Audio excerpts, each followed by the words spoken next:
Quinta-feira, 10 de fevereiro, bom dia para vocês. Bom dia. Luana Demonier, 25 anos, mais uma vítima do feminicídio. A jovem foi assassinada a facadas quando chegava em casa. O ex-namorado de Luana é suspeito do crime. Ela era ameaçada e tinha medida protetiva. Explosão em apartamento no centro de Vitória deixa 2 feridos. A residência ficou destruída, até a porta foi arrancada. Um vazamento de gás teria provocado a explosão. Rua é interditada em Vitória por risco de desabamento. A construção de um prédio provocou o deslizamento de terra. Municípios vão ampliar a vacinação para profissionais da saúde que estão na linha de frente. Quem desempenha funções com risco de contágio também deve ser imunizado. Fim de semana de carnaval chegando. Fique atento às restrições dos municípios com risco alto de contágio pelo coronavírus. Em Guarapari, balneário super procurado por capixabas e turistas, bares não vão abrir no próximo domingo. Voltamos já já.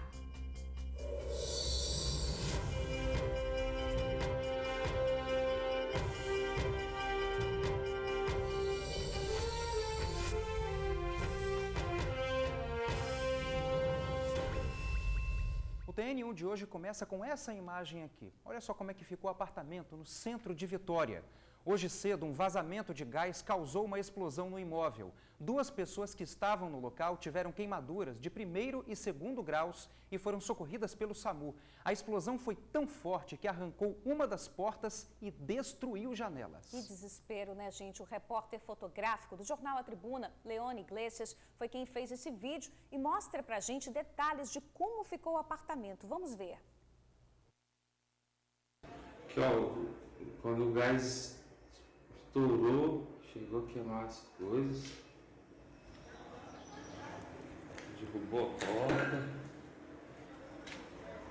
janela, queimou as coisas também, ó, derreteu.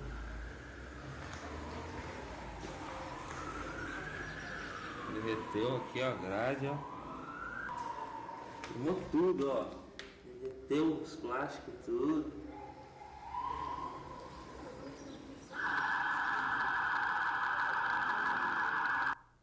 Quanta destruição, Caramba. né? Olha, quem está lá no local dessa explosão é a repórter Suzy Faria. Vou bater um papo com ela agora, né, Suzy? Suzy já está aparecendo aí no vídeo, cadê você? Como é que está a situação aí do apartamento agora, nesse momento, Suzy? Fala pra gente. Boa tarde, bom dia, né, Luciano, Bruna. Olha só, o Rony está mostrando essas imagens para vocês verem aí.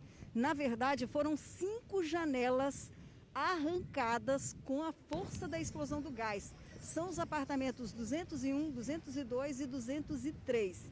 Em um desses apartamentos, o que foi o pivô da explosão, estava a dona Ângela Regina Félix Ceará, de 64 anos, e o filho dela, Ricardo Félix Ceará, de 44, que saíram com queimaduras no corpo.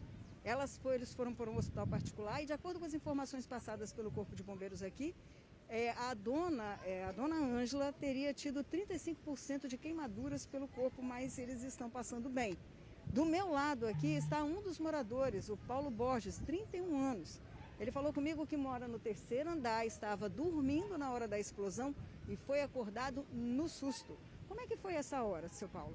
Foi por volta de 8h30 da manhã, eu estava dormindo, né, e aí tomei um susto, né, parece que me moveu tudo em volta, eu meio que acordei assim com um barulhão, falei, o que está acontecendo? Logo após 3 segundos, teve uma outra explosão, que no caso eram as janelas que estavam caindo aqui no chão. Aí tem até os cacos de vidro ainda, aí o pessoal já recolheu, mas foi um susto danado. Eu não sei o que está acontecendo, então, tô ligando, normal. Balançou algumas coisas, voaram para o chão. Nos apartamentos vizinhos, algumas portas também quebraram, as portas dentro do apartamento. Deu uma pressão dentro do prédio, né? Foi um susto do caramba. Dentro do apartamento do senhor ou no 3º andar, houve algum dano? Que eu tenha visto dano, não. Só as coisas que foram arremessadas das prateleiras mesmo. Assim, tem cinzas, né? Tem algumas cinzas espalhadas pelo chão. Eu estou recolhendo, estou limpando ainda. Nossa, ainda bem que nada de mais grave, né? Ninguém morreu, né? Não, mas a senhora ficou bem queimada, coitadinha. Tava com algumas bolhas, assim. Foi aquela queimadura que arrancou a pele mesmo. Ela tinha se mudado há pouco tempo, né? Quer dizer, ela estava se mudando. Pelo que eu ouvi que vocês estavam falando, ela estava morando ali, logo ali na frente, não foi? E aí foi interditado o prédio dela, por conta de risco de desabamento, alguma coisa, não sei muito bem. E ela estava se mudando agora para cá, para o segundo andar, para aquele, se não me engano, aquele andar, aquele... Onde tem aquela parte queimada ali em cima. No meio ali, é. No meio. E o que o morador Paulo está falando aqui... Esse aqui. É. Aqui de fora a gente... O que o Paulo está contando é o seguinte, a dona Regina e o filho dela moravam num apartamento que fica lá na frente onde tem aquele toldo azul. E esse apartamento, depois daquela chuvarada que nós tivemos no ano passado, foi interditado porque houve desmoronamento. Ela então chegou a ficar na casa dos filhos e depois resolveu alugar o apartamento aqui. Ela veio junto com o filho, de acordo com aquilo que foi passado aqui, inclusive pela síndica, e eles estavam testando o fogão. Mas não se sabe o que aconteceu. De acordo com o Corpo de Bombeiros, há a possibilidade de que o vazamento tenha começado na noite de ontem. E quando eles foram acender, verificar como é que estava o fogão, a explosão aconteceu. E de tão forte, gente, de tão forte, atingiu inclusive o primeiro andar. Ali onde tem aquelas flores ali, um morador me contou, aquela parte ali, ele me contou que a porta dele foi arremessada. É ali no 103. Exatamente, que fica embaixo do apartamento onde os problemas aconteceram. E nós estamos aqui com a Defesa Civil de Vitória. Muito obrigada, Paulo, pelo seu depoimento e por tudo que você viu aí e vivenciou. Esteja bem. E nós vamos falar agora com a Sidneia, que é engenheira da Defesa Civil aqui de Vitória, que ela estava lá dentro verificando o que de fato aconteceu, se afetou a estrutura ou não. Ela que vai falar agora para a gente. Boa tarde, Sidneia. Na primeira verificação que vocês fizeram aí, o que aconteceu? Como é que está a estrutura lá dentro? Boa tarde a todos. Nós fizemos uma avaliação já, juntamente com a equipe de engenheiros da Prefeitura, né, da Defesa Civil. A gente verificou que foi um deslocamento de ar muito grande, tiveram várias portas arrancadas, placas do rebaixamento de gesso soltaram e algumas estão penduradas. Isso compromete aquela estrutura ali no segundo andar pela essa magnitude da explosão? Não compromete a estabilidade da estrutura, né? A edificação não corre risco de desabamento. O que a gente solicitou é apenas que o condomínio providencie a retirada dessas placas de gesso do rebaixamento que podem cair. Agora, já dá para saber de fato o que aconteceu, se a origem foi realmente no fogão, se tem algum outro problema que possa causar aí uma certa preocupação dos moradores? Não, ainda não. A gente está fazendo esse levantamento, estamos esperando a empresa responsável aqui pelo fornecimento de gás chegar, né, eles vão fazer os testes aí de estanqueidade para verificar. Né, o que a gente tem no momento são relatos, né, do pessoal aqui, dos vizinhos, que teria tido um vazamento ainda ontem, que teria começado ainda ontem, e a explosão é assim que foi testar o gás. Então, na hora que eles foram abrir ali a chama, na hora que foram acender a chama do fogão, gás confinado, aconteceu isso aí? Isso foi informação aqui da síndica do prédio que a gente está ainda apurando. Agora, a Defesa Civil vai chamar algum técnico ou vai fazer algum laudo sobre essa situação?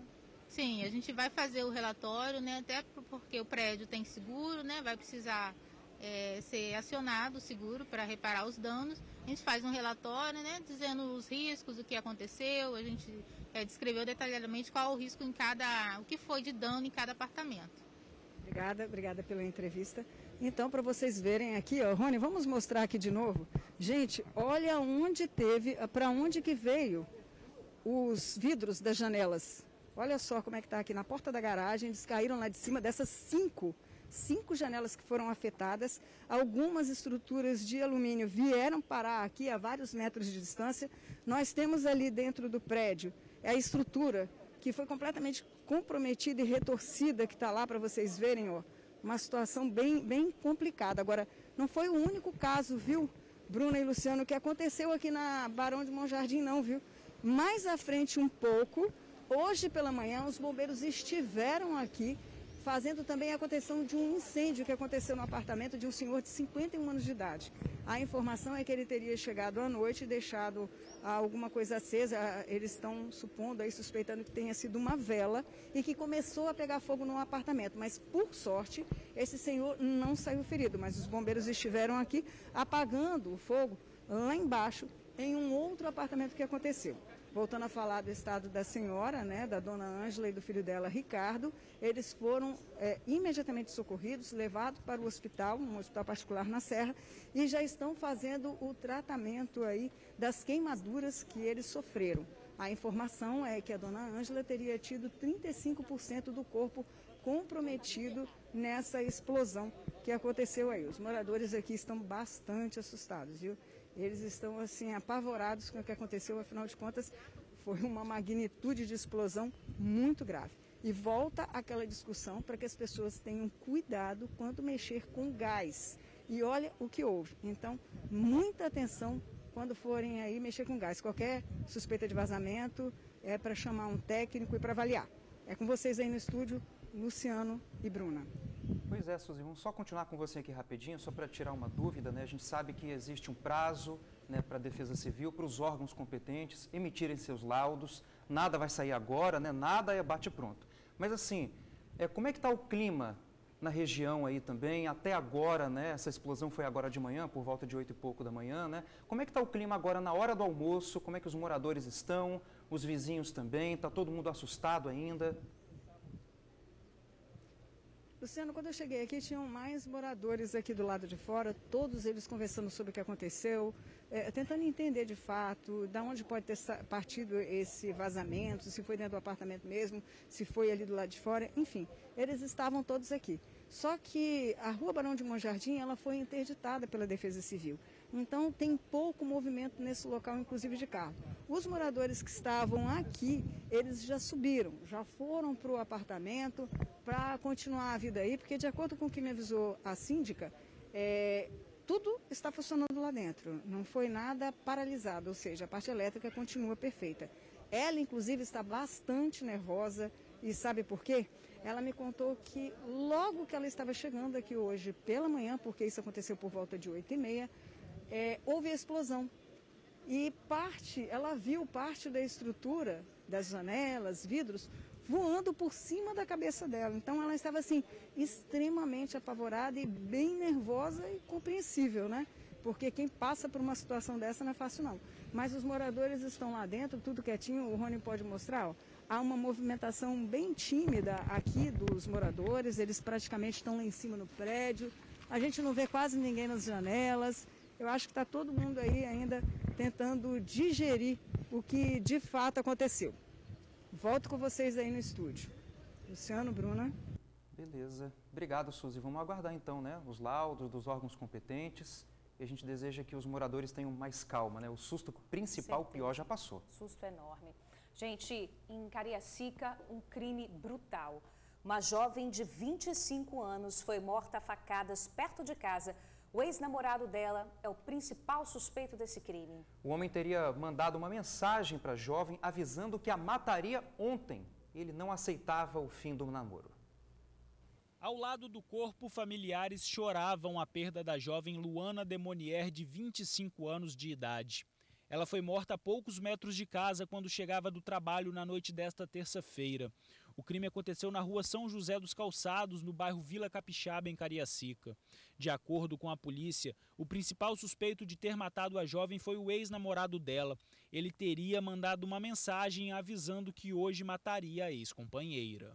Era por volta de 7h30 da noite quando a vítima caminhava em direção a essa rua onde mora. Uma viatura da Polícia Militar, que atende vítimas da Lei Maria da Penha, já aguardava pela chegada dela. Mas quando a jovem passava ali pela calçada, acabou sendo surpreendida pelo assassino.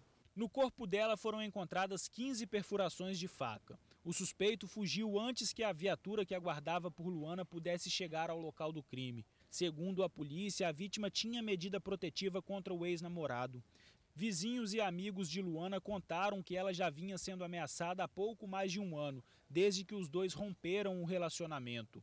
O suspeito também já teria passagem pela polícia por agressões e ameaças a outras mulheres. Pois é, esse crime aí, Luciano e Bruna, é um crime que já tinha sido premeditado e essa pessoa continuava solta. Nós já mostramos alguns depoimentos aqui no passado sobre tudo que esse rapaz já fez. Ele chegou a se relacionar com a Luana durante um ano, tiveram uma filhinha, que 3 meses depois de nascida, acabou morrendo de mal súbito. Eu conversei com a irmã da vítima, a irmã da Luana, ela não quis gravar a entrevista, estava bastante abalada, e ela comentou que o rapaz sequer quis registrar a criança, ao contrário, queria que ela, a irmã da mãe, que fizesse esse registro. Ele não dava atenção, mas usava a filha que morreu como desculpa para se aproximar da ex. Eu estive conversando com a família, estive no local hoje de novo para ouvir alguns vizinhos que presenciaram toda a cena. Acompanhem como foi que eles reagiram a tudo que aconteceu. A mãe, a irmã e o cunhado de Luana estiveram hoje no DML. Tinham a difícil missão de reconhecer o corpo para realizarem o sepultamento. Abalados, não quiseram gravar a entrevista, mas informalmente comentaram sobre as ameaças que Luana vinha sofrendo. Inclusive ontem pela manhã, o ex-namorado, Rodrigo Pires Rosa, de 38 anos, o suspeito, esteve no ponto de ônibus onde mais uma vez a ameaçou. A família ainda falou sobre as outras ameaças que a vítima sofria, praticamente todos os dias. Por causa disso, a mãe ia buscar Luana toda noite no ponto de ônibus. Ela trabalhava como segurança do trabalho no município da Serra.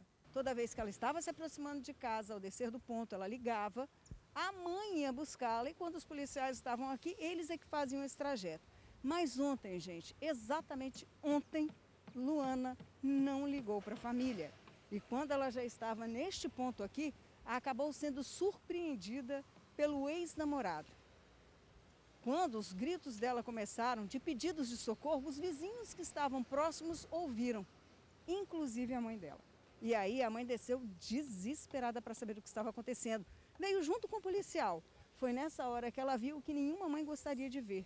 A filha caída ali, ó, toda esfaqueada. E o ex-namorado correndo, fugindo por esta rua aqui. O policial que veio junto, mais um amigo de Luana, que também ouviu os gritos e veio saber o que estava acontecendo, tentaram ir atrás dele, mas ele conseguiu fugir. O suspeito tem familiares que moram na rua por onde ele fugiu e a família da vítima desconfia que é um local onde ele pode ter se escondido. Essa senhora foi ajudar a socorrer a vítima, esteve com Luana nos últimos momentos. Eu acompanhei todo o socorro, ela ainda estava respirando, mas ele perfurou ela demais, muito cruel e pelas facadas parecia assim, a ira dele era maior que qualquer coisa. Rodrigo Pires Rosa, 38 anos, foi reconhecido pela família. Ele tem diversas passagens por crimes de violência doméstica contra a mulher, inclusive está com mandado de prisão em aberto datado de novembro de 2020, dias depois dele ter tentado matar uma outra ex-namorada. O crime foi registrado por câmera de segurança e aconteceu em 16 de novembro de 2020.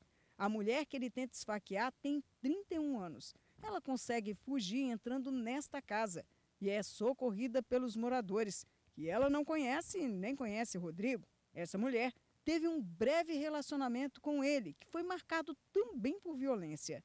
Essa vítima teria audiência hoje na justiça exatamente sobre essa ocorrência. Agora, fica o apelo dos amigos e familiares para que a prisão de Rodrigo aconteça o mais breve possível e que ele não consiga fazer mais nenhuma outra vítima. Sociedade, pelo amor de Deus, se alguém viu, se alguém conhece esse cara, passou da hora de prendê-lo, passou da hora de pegar esse cara.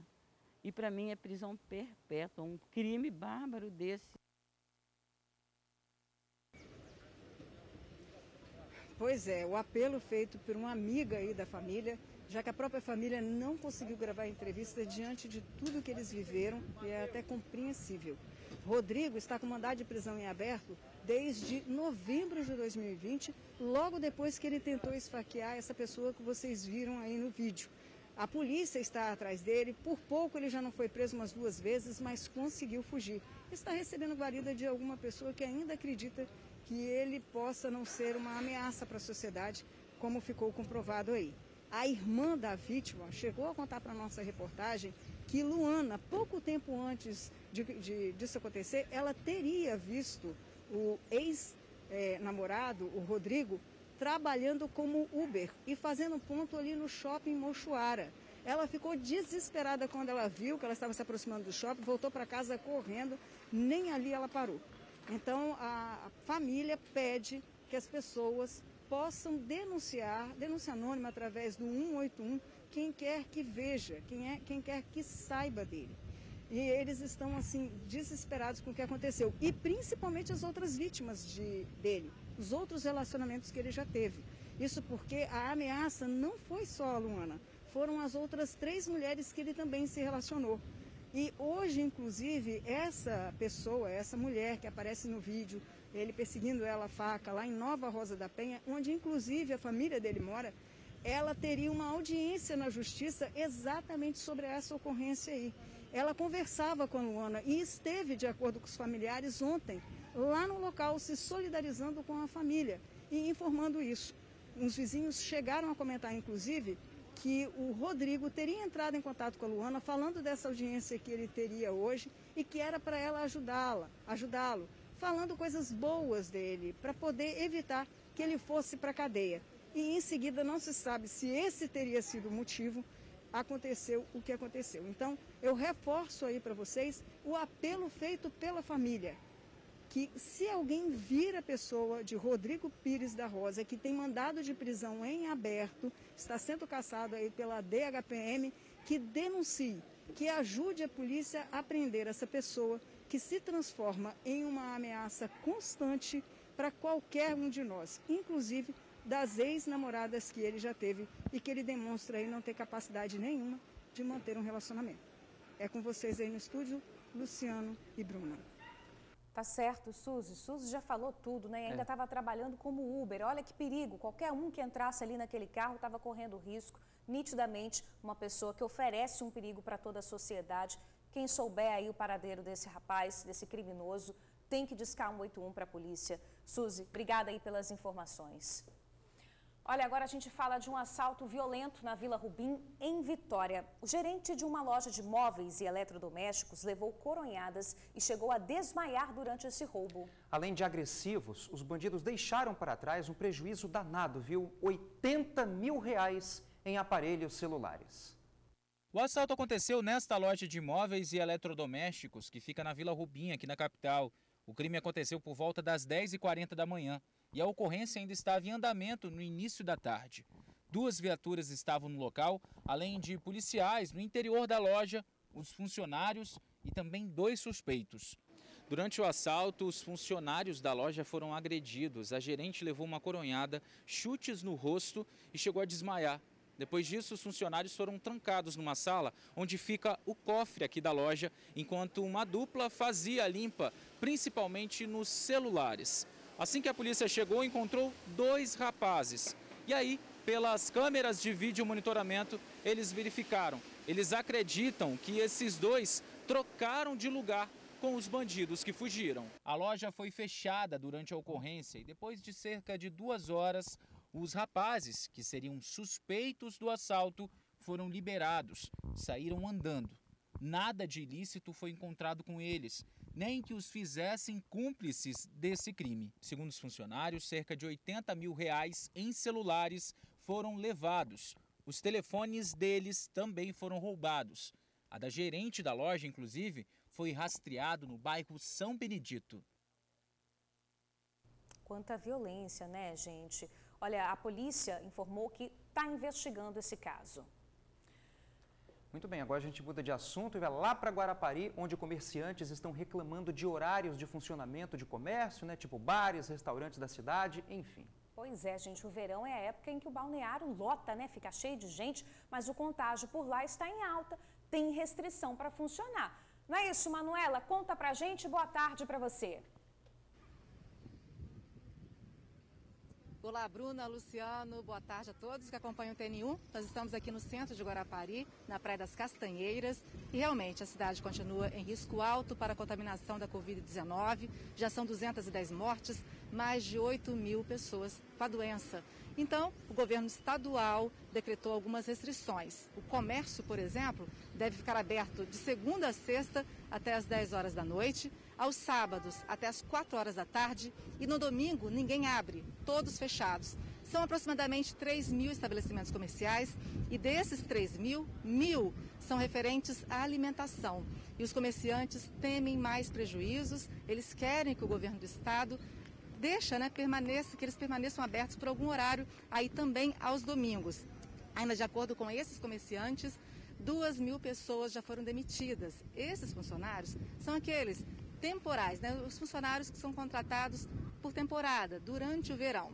E Carnaval chegando é uma data também que a cidade fica bem movimentada. Então não vai ter contratação temporária, porque não vai ter folia aqui em Guarapari. Mas os comerciantes também temem demissões com aqueles funcionários que têm a carteira assinada.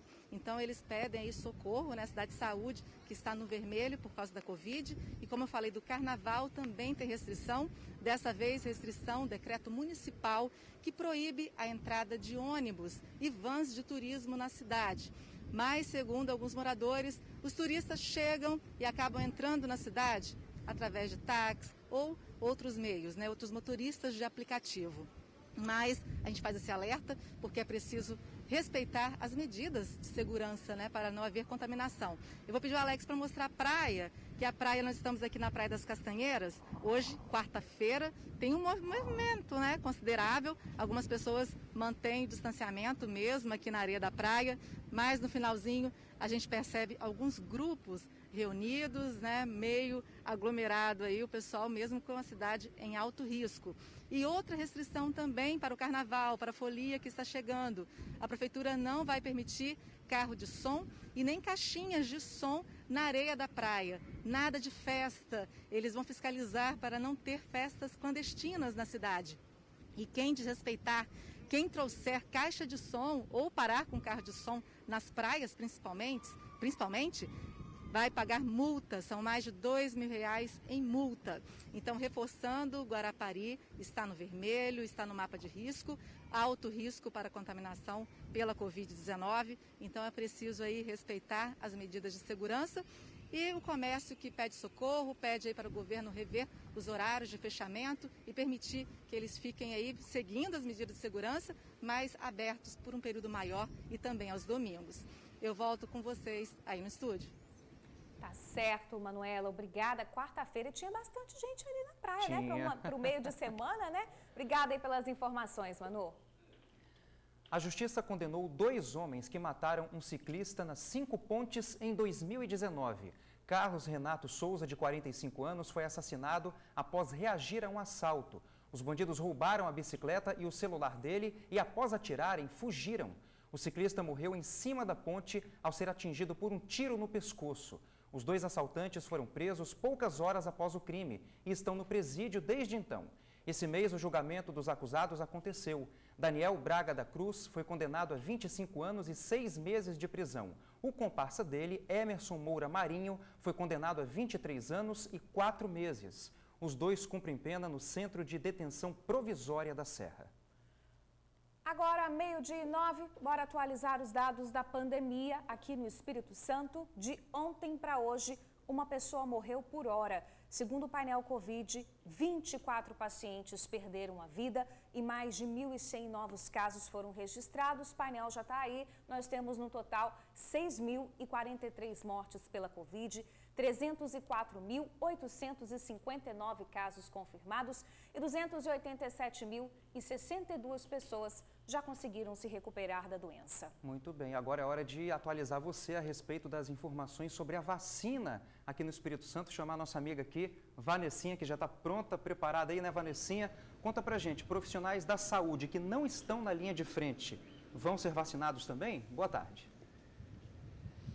Isso mesmo, Luciano, muito boa tarde para você, para a Bruna, para todo mundo que está acompanhando o TN1. A vacinação ela foi ampliada aqui no estado, né? Primeiro foram só os profissionais de saúde que atuavam na linha de frente contra a Covid-19 e agora também os profissionais de saúde que não necessariamente estão atuando na linha de frente da Covid-19. Como, por exemplo, olha só, os profissionais que estão vacinando as pessoas também que trabalham em instituições de longa permanência, trabalhadores de hospitais e maternidades, trabalhadores do SAMU. Quando a gente fala em profissional da saúde, a gente está falando de médico, sim, de enfermeiro, nutricionista, fisioterapeuta, terapeuta, mas a gente também está falando, gente, dos trabalhadores que são apoiadores, né, em clínicas, em hospitais, como, por exemplo, os recepcionistas, os seguranças, os trabalhadores da limpeza, né, auxiliar de serviços gerais e também os cozinheiros. Agora, essa resolução aí da ampliação da vacinação aqui no Espírito Santo, ela ainda abrange também os profissionais que atuam nos cuidados domiciliares,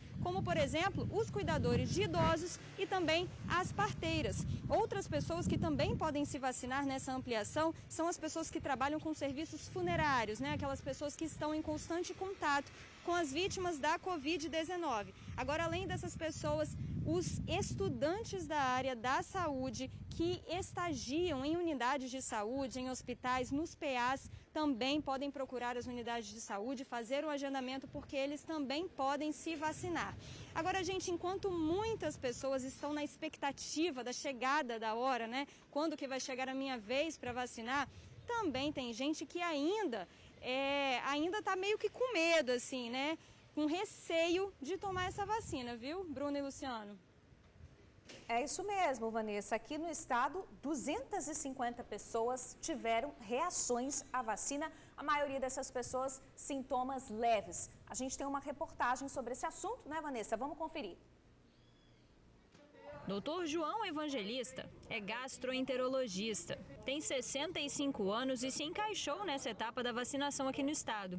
Tomou a vacina ontem e teve sintomas adversos leves, como dor de cabeça, prostração e irritação na garganta. Quando eu cheguei em casa, eu percebi uma ligeira dor de cabeça. A cabeça começou a latejar. Quando chegou de tardinha, eu senti um pouco de moleza, de cansaço, de desânimo, provavelmente em função do efeito colateral da vacina. E ao deitar, eu dormi mais cedo, dormi maravilhosamente bem, não senti nada. Mas chegou hoje de manhã cedo, eu senti a garganta irritada, a minha orofaringe está meio vermelha, demonstrando irritação, e coriza. O doutor explica que reações desse tipo são comuns e, inclusive, demonstram uma resposta positiva do sistema imunológico. Demonstra que a vacina está fazendo efeito. Demonstra que o sistema imunológico acordou, que está em atividade. De acordo com o Ministério da Saúde, quando o país atingiu 2 milhões de vacinados, 1.038 eventos adversos foram notificados em relação à vacina. Aqui no Espírito Santo, mais de 80 mil vacinas já foram aplicadas. E até o momento, pouco mais de 200 eventos adversos foram notificados. Aqui no estado, nós temos em torno de 250 casos registrados e grande parte deles são sintomas leves, como, por exemplo, uma dor no local da aplicação, febre, mal-estar, náusea, que são sintomas que a gente considera, né, esperados para essa vacina. A contraindicação é apenas para pessoas que têm alergias graves, aquelas em que a pessoa apresenta fechamento de glote, por exemplo. São aquelas pessoas que têm uma reação grave a algum componente da vacina, ou se caso elas tiverem alguma reação alérgica grave à primeira dose. Aí elas não devem receber a segunda. A vacinação teve início no mês passado aqui no Espírito Santo e ainda divide opiniões. Eu vou tomar vacina porque eu acredito muito na ciência. Não tenho medo das consequências. Eu tenho mais medo da doença e das consequências das doenças, da sequela da doença, do que da vacina em si. Acredito e vou tomar. Eu tenho medo porque foi uma vacina produzida em pouco tempo e os infectologistas, os médicos falam sobre a eficácia de cada uma. Uns são a favor da Oxford, outras da Coronavac e daí por diante. Para o médico, não há motivo para temer a vacina. Não existe medicamento que proteja contra o coronavírus. O único medicamento eficaz para o coronavírus chama-se sistema imunológico e ele só tem um alimento, chama-se vacina. Tá certo, Vanessinha continua aqui com a resenha sobre a vacina que a gente está fazendo, né, Vanessinha? Quase 85 mil doses aplicadas, não é isso? É isso mesmo, vamos atualizar agora como está nesse momento a imunização aqui no Espírito Santo. Olha só, 84.725 doses da vacina já foram aplicadas nos capixabas, o que representa, gente, 82% do grupo prioritário da fase 1. Quantidade de doses recebidas foi atualizada, viu? São 207.420 doses recebidas e 120.675 distribuídas. São números que a gente gosta de atualizar todo dia, né, gente? É importante a gente dar essas informações, a gente fica feliz, mas infelizmente tem criminoso se aproveitando desse momento de fragilidade que todos nós estamos passando, né, Vanessa? Que história é essa? Tem, Bruno. Olha só, infelizmente tem criminoso se passando por agente de saúde para invadir a casa das pessoas nesse momento aí de vacinação. O alerta é das secretarias de saúde dos municípios. É que nessa etapa agora de vacinação, os idosos acamados ou que têm dificuldade de locomoção estão recebendo os agentes de saúde e sendo imunizados em casa. As prefeituras alertam para que a população fique atenta. As equipes de saúde só vão na casa de quem está agendado, gente. E a equipe de saúde tem que se identificar com crachá, com jaleco e após a confirmação da data de imunização. Em caso de dúvida, então, o alerta é para que o munícipe entre em contato com a Prefeitura de Vitória para saber se de fato são agentes de saúde ou a Prefeitura de qualquer outro município, ou então, inclusive, denuncie, ligue para o 190. Agora, gente, antes de eu devolver aí para o estúdio, tem uma outra notícia boa, viu? A gente estava falando sobre ampliação de vacinação, chegada de novas doses e tem nova fase de ampliação dos leitos de UTIs aqui no estado. Hoje pela manhã, o governo do estado anunciou, então, uma nova fase de ampliação dos leitos de UTIs. São 19 novos leitos de UTIs que estão sendo abertos aqui no Espírito Santo para o tratamento de pacientes com a Covid-19. Agora sim eu volto com vocês aí no estúdio, Bruna e Luciano. Tá certo, Vanessa. Obrigada aí pelas informações. Tá certo. Você vai ver no retorno do TN1. Rua é interditada em Vitória por causa de desabamento. Uma construção de um prédio provocou deslizamento de terra. E você, já reduziu as viagens de carro? Está economizando gás? Os consumidores estão pagando R$ 90 na botija e mais de R$ 5 no litro da gasolina. Caro, hein? É, meu amigo, minha amiga, tá fácil pra ninguém, hein? Tá difícil, hein? A gente volta rapidinho. 12h19, estamos de volta. Começa hoje o júri dos acusados de matar um casal em um acidente de trânsito na Terceira Ponte. Foi em 2019. Kelvin Gonçalves e Bruniele Oliveira estavam de moto quando foram atingidos por um carro em alta velocidade. Com o impacto da batida, o casal morreu ainda na Terceira Ponte. As investigações apontam que o advogado Ivomar Rodrigues e o universitário Oswaldo Venturini participavam de um racha quando provocaram esse acidente. Os veículos dirigidos por eles estavam a 150 por hora. Além disso, eles teriam ingerido bebida alcoólica antes de pegar a direção. Os dois respondem em liberdade. Hoje começa o júri dos acusados. Nesta quarta, 6 testemunhas convocadas pelo Ministério Público serão ouvidas. Já na sexta-feira, será a vez das testemunhas de acusação. Por fim, no dia 19 de março, o universitário e o advogado acusados do crime serão ouvidos. Os dois respondem por duplo homicídio com dolo eventual e também por participar de corrida em via pública. Olha, gente, os moradores do condomínio Atlântica Villa, em Jardim Camburi, Vitória, estão passando o maior aperto. Pois é, a calçada de uma rua está desabando e o barranco cedendo e também levando a rua junto. De cima dá para ter uma ideia do perigo da obra. São 6 metros de barranco. A terra cedeu, a calçada não existe mais e o asfalto está oco por baixo. A obra fica na Avenida dos Expedicionários, que dá acesso ao condomínio Atlântica Villa, em Jardim Camburi. Chovia forte no último domingo. Os moradores se assustaram com o barulho do deslizamento de terra. Todo mundo ficou apreensivo, né? E isso aconteceu no domingo, na parte da manhã, quando houve queda de um bloco de terra, né? E fez um barulho considerável.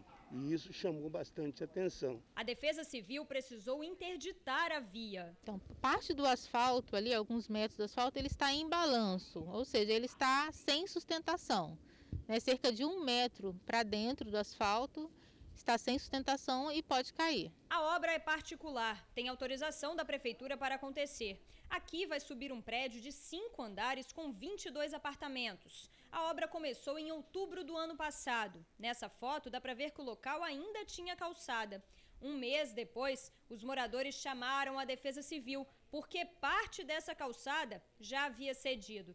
Esse vídeo foi feito no dia do primeiro deslizamento. Então aqui é a questão desta obra que nós estamos extremamente preocupados aqui em Atlanticaville. Essas são as condições que se encontra essa obra. Estamos aqui hoje com o pessoal da Defesa Civil, está o pessoal da fiscalização, checando toda a documentação e as condições que se encontra essa obra. A Defesa Civil foi acionada no final de novembro do ano passado, quando parte da calçada caiu, né, teve um pequeno deslizamento. Na ocasião, a gente interditou a obra e solicitou a interdição do trânsito por parte da CETRAN, a Secretaria de Trânsito. E encaminhamos também relatório, né, relatando a situação para a SEDEC, a Secretaria de Desenvolvimento das Cidades. A obra foi embargada pela SEDEC e o proprietário foi autorizado a realizar apenas os muros de contenção em volta do terreno. A obra está embargada desde novembro do ano passado, depois que os moradores acionaram a Defesa Civil preocupados porque parte da calçada já havia cedido. De lá para cá, em cerca de 2 meses, o proprietário poderia apenas construir muro de arrimo na obra, e isso vinha sendo feito. O problema é que as chuvas dos últimos dias provocou deslizamento de terra e o asfalto continuou cedendo. Agora o tempo precisa firmar para secar o solo e dar continuidade à construção do muro de arrimo. Mas a comunidade não está muito satisfeita com a continuação dessa obra, não. E o proprietário, né, ele realmente faz um planejamento juntamente com a engenharia, que ele se empenhe com o planejamento preventivo, com a segurança dos moradores e também dos funcionários que ali estão, né? Bom, a Defesa Civil do município disse que vai acompanhar o desenvolvimento da ocorrência e, quando a chuva parar, vai reavaliar a situação para liberar parte da via. O proprietário da obra não quis gravar entrevista, mas confirmou que a construção está embargada e disse que vai esperar o solo secar para continuar a construção do muro de arrimo. De novo, gente, o gás de cozinha vai ficar mais caro. A botija pode custar até R$90. Olha, a gente está em fevereiro, mas esse já é o 3º reajuste, só esse ano. De novo, o litro da gasolina subiu também, já está na casa dos R$5.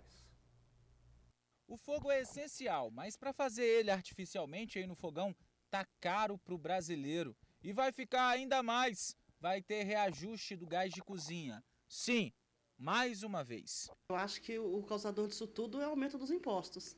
De repente, se o governo tirasse alguma coisa, diminuísse, já ajudava bastante, não aumentaria tanto, né? E olha que a Eliane tem que dar conta de 5 botijões, é que ela trabalha vendendo marmita e também hambúrguer, mas não quer de jeito nenhum repassar o aumento para o cliente. Se eu for repassar para o cliente, de 15 em 15 dias tem um aumento nas marmitas e não pode, né?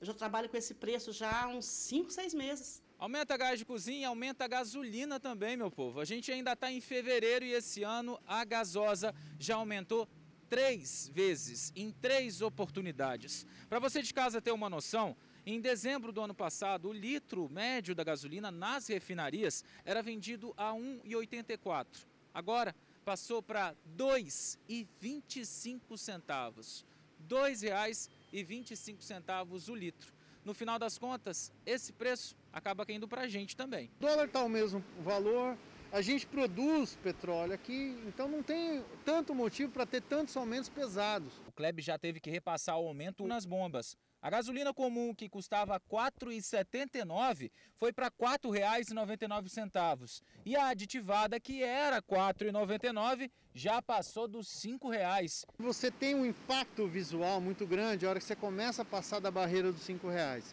Então a gente não consegue passar da barreira dos R$ 5,00, a gente fica ali nessa barreira dos 4, para não ter um impacto muito grande com o cliente, e a gente absorve a parte do aumento, dando um preço melhor para esse consumidor. Mas, afinal de contas, por que tanto aumento?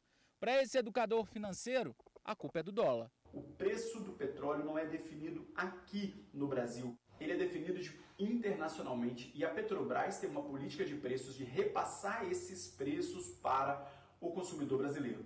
Para somar com tudo isso, a cotação do dólar no Brasil está alta. Do jeito que tá, daqui a pouco quem tem carro vai andar de ônibus ou adotar a aviação canela mesmo. E quem usa gás, quem sabe opte pela lenha. Eu sei que é irônico, mas é porque a conta não fecha. Quem dera se o nosso salário subisse de acordo com a cotação do dólar, hein? Igual o gás, a gasolina, o diesel.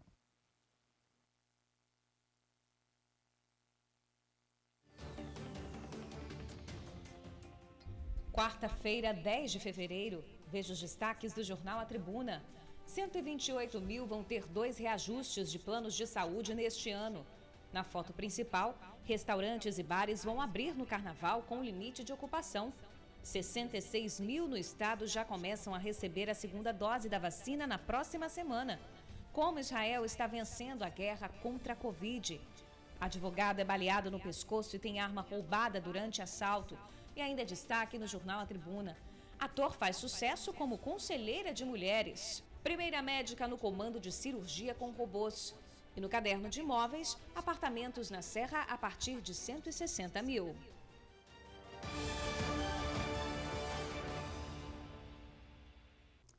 A família do Cabo Porto, que morreu em um acidente em fevereiro do ano passado, registrou um boletim de ocorrência por causa de um perfil falso criado numa rede social em nome dele.